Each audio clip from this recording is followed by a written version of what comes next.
شریف خاندان کے بارے میں بات کر لیں تو میں آپ کو بتاؤں کہ جو لڑائی ہے دونوں بھائیوں کے درمیان، خاص طور پہ چچا اور چچی کے درمیان لڑائی جو ہے، یا کزن اور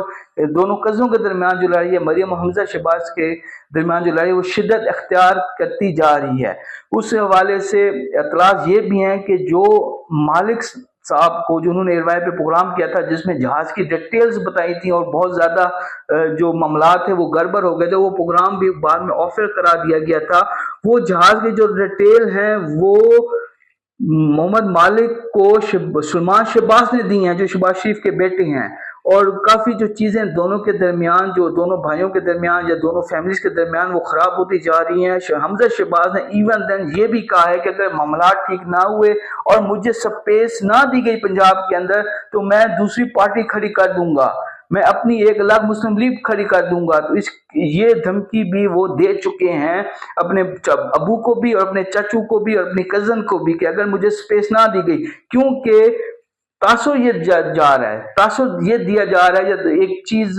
جو کمپین ہے وہ یہ چلائی جا رہی ہے مریم نواز صاحبہ کی طرف سے کہ انہوں نے حمزہ شہباز کا پتہ کاٹنے کے لیے علی ڈار کو دبئی سے بلایا ہے۔ علی ڈار جو ان کے بہنوئی ہیں، اسحاق ڈار کے بیٹے ہیں، ان کو تیار کیا جا رہا ہے، ان کو معاون خصوصی بنایا ہے، ان کو تیار کیا جا رہا ہے کہ وہ نیکسٹ وزیر اعلیٰ بننے کی طرف بھی جا سکتے ہیں۔ تو حمزہ شہباز کی یا شہباز کے بیٹوں کی بالکل پتہ کاٹنے کے لیے انہوں نے اس ٹائم بھی علی ڈار کو میدان میں اتار دیا ہے اور ایک اہم پوزیشن بھی دے دی ہے، اور وہ بہت زیادہ معاملات میں انوالو ہو گئے ہیں علی ڈار، اور اس وجہ سے حمزہ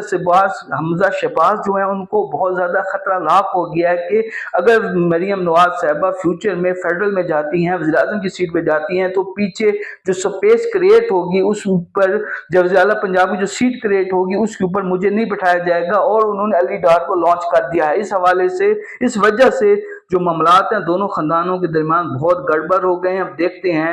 کہ کون جیتا ہے، مریم نواز صاحبہ جیتی ہیں یا